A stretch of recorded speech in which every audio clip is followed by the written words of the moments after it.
Quels sont les 5 verbes essentiels, les 5 couples de verbes essentiels en stratégie?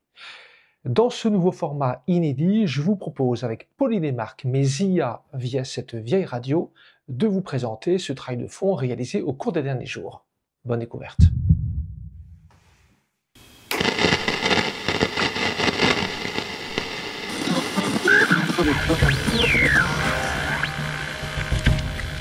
Bienvenue dans notre exploration. Aujourd'hui, on plonge dans un sujet vraiment subtil. L'efficacité stratégique qui vient pas juste d'actions isolées, mais de la synergie entre des paires d'actions. On va regarder ça avec Yves Richez, et puis l'exemple de Mandela vient Invictus. Tout à fait. L'idée, c'est pas de faire une liste de qualités, comme ça. Non, c'est de voir comment certains verbes d'action, quand on les met ensemble, en couple, ils se renforcent l'un l'autre. C'est ça. Et c'est souvent là, d'ailleurs, que se cache le vrai stratège. Plus discret, moins visible que le leader charismatique. Exactement. Notre mission aujourd'hui, décortiquer 5 de ces couples. On va voir comment ça fonctionne, concrètement avec Mandela. Prêt pour cette analyse un peu fine ? Allons-y. Alors, commençons par observer, regarder. On pourrait se dire, bon, c'est un peu pareil. Mais non. Regarder, c'est l'instant, la photo. On jette un œil. Oui, l'immédiat. Voilà. Et observer, là, c'est la durée, la patience. C'est pour déceler une tendance, repérer quelque chose de précis. C'est exactement ça. L'observation, en fait, ça donne de la profondeur au simple regard. Ça le rend stratégique. Mandela, bien sûr, il regarde le rugby, ce sport qui divisait tant à l'époque. Oui, Mais il observe, sur la durée, son potentiel incroyable pour réunir Afrikaners et majorité noire. C'est cette observation patiente qui transforme une info brute. Le rugby existe en une lecture stratégique. C'est ce levier-là qu'il faut actionner. intéressant comment l'un prépare l'autre.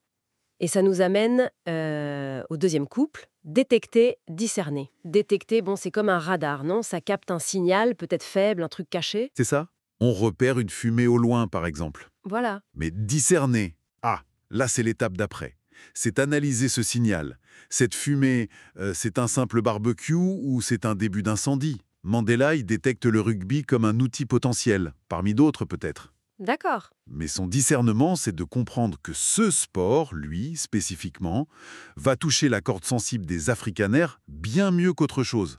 Le discernement, en fait, ça valide, ça oriente ce que la détection a juste signalé. Ça rend le choix vraiment pertinent. On voit bien l'affinage, oui. Alors, passons à corréler, anticiper. Corréler, bon, c'est assez direct, on lit de fait, il fait froid, hop, on consomme plus d'énergie. Oui, on voit les nuages noirs, on se dit tiens, il pourrait pleuvoir. C'est ça. Et anticiper, alors là, c'est utiliser cette corrélation pour agir avant que ça n'arrive. C'est prendre son parapluie parce qu'on a vu les nuages et qu'on a corrélé ça à la pluie. Ah oui. Mandela, il corrèle une victoire possible en Coupe du Monde avec un sursaut d'unité nationale. Ça, c'est la corrélation. Mais son coup de maître, c'est d'anticiper l'impact historique énorme, bien avant la finale. Il prépare le terrain, il mobilise, il rencontre l'équipe, il fait de cet événement futur un projet national actuel. C'est fort. L'anticipation, ça rend la corrélation active, ça la transforme en plan d'action, en fait. C'est là qu'on voit le stratège qui pense plusieurs coups à l'avance. Et ce couple, maintenant un peu plus contre-intuitif, non-agir, opérer. Le non-agir, le fameux oui-oui, ce n'est pas être passif, hein. Non, pas du tout. C'est plutôt l'art de choisir le bon moment, pour ne pas forcer les choses, pour laisser le cours naturel. D'accord. Pour que l'action ciblée... L'opérer, voilà, pour que l'action ciblée ait un maximum d'impact avec l'effort minimal. au moment juste. C'est un peu comme laisser la pâte lever tranquillement avant de la pétrir juste ce qu'il faut. Mandela, par exemple, il laisse la compétition sportive se dérouler, il n'interfère pas dans les matchs. Ça, c'est le non-agir. Mais il opère de façon chirurgicale, il va tisser des liens personnels avec les joueurs, il intervient avec des arguments très précis, mais sans mettre la pression, lors du débat crucial sur les couleurs, les symboles des Springboks. Ah oui, ce moment clé. Exactement. L'opération est minimale, mais elle est décisive parce qu'elle s'insère parfaitement dans le flux qui a été permis par le non-agir préalable. Fascinant, cette combinaison d'attente et d'action hyper ciblée. Et on arrive au dernier duo. Potentialiser, actualiser. Alors, potentialiser, c'est un peu comme charger une batterie. Rendre une possibilité réelle, désirable, C'est tout à fait ça. Préparer le terrain, rendre le potentiel visible, palpable, et actualiser, eh bien, c'est appuyer sur l'interrupteur. C'est utiliser cette énergie qu'on a accumulée pour que la chose se produise vraiment. d'accord. Potentialiser prépare la force, actualiser la libère, la déploie. Mandela potentialise l'unité nationale bien en amont de la Coupe du Monde. Il crée une attente, une ferveur autour de l'équipe.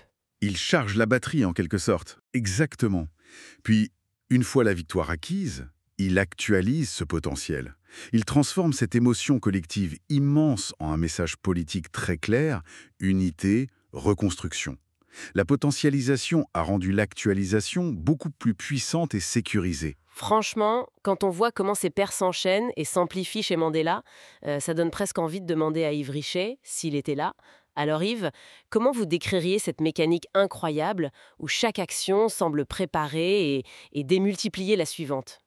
Alors cette question de Pauline est vraiment intéressante. D'abord, je remplacerai le mot mécanique par propension. Il ne s'agit pas d'un effet mécanique, clac, clac, clac, clac. Il s'agit vraiment d'un procès.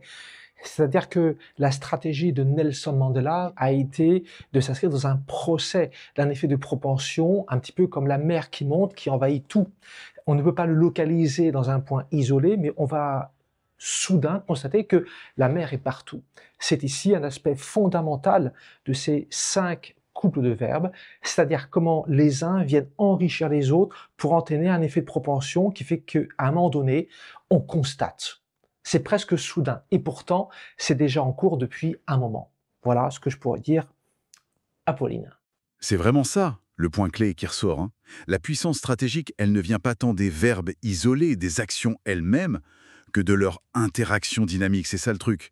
Observer nourrit le regard. Oui. Discerner oriente la détection. Anticiper donne un but à la corrélation. Le non-agir, ça optimise l'opération. Et puis potentialiser, ça maximise l'actualisation. C'est une véritable chaîne, en fait. Une sorte de chorégraphie invisible, mais terriblement efficace. Le leader Mandela, oui, il inspire sur le devant de la scène. Mais le stratège Mandela, lui, il tisse la toile du succès en coulisses, justement en activant ces dynamiques. C'est peut-être ça, la marque des grands stratèges, cette efficacité discrète. Exactement. Et pour finir, peut-être une petite question pour nos auditeurs, nos auditrices.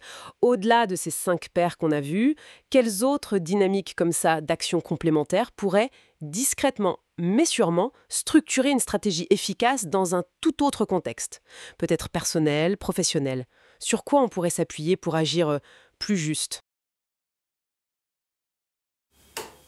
Et vous, comment avez-vous appréhendé ces 5 couples de verbes et lequel de ces verbes aimeriez-vous mettre en pratique dès demain? Vous avez apprécié ce nouveau format de vidéo?